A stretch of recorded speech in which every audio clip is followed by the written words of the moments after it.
And how would the palace explain din po sa mga netizens na nagsasabing tila nawala na nga talaga ng interes ang palasyo sa pagpapakulong sa mga sangkot dahil sa pag-divert ng atensyon sa ibang problema ng bansa gaya ng ekonomiya? Kanino po ba nanggagaling ang ganyan mga pahayag? Dahil on our part, on the part of the President, that's not true.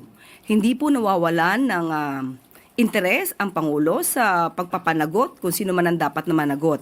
Tututukan lamang po ng Pangulo ang ekonomiya dahil kailangan po ito. Dahil sa sobrang ingay po na nagaganap, dahil sa binuksan niya po ang issue sa paggamit ng maanumalyang flood control projects or paggamit ng pondo at pag-aabuso dito, ay talaga pong nagkaroon ng ingay at ina-expect naman po ng Pangulo yan. Dahil kung galit po ang mga Pilipino sa korupsyon, lalo pong mas galit ang ating Pangulo. At kailangan lang daw pong tutukan, move forward. Ang sabi nga ng Pangulo, siya po ay tututok sa ekonomiya para naman po sa iba pa nating mga kababayan na hindi naman puro politika lang ang pinag-iisipan.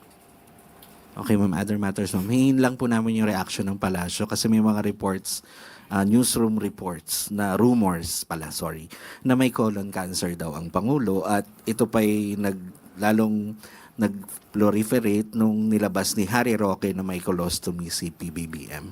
Ayun na nga po ang masama ay kasi mga rumors, mga chismis, walang katotohanan na nakakapanira sa gobyerno, nakakapanira sa Pangulo, na nakakaapekto sa ekonomiya.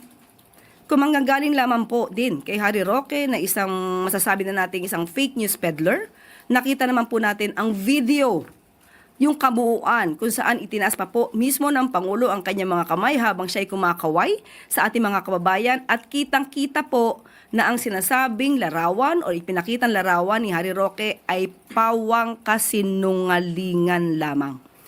Huwag na po tayo maniwala at nakikiusap po tayo. Huwag na po natin dalhin sa anumang usapan ang mga fake news peddlers katulad nila.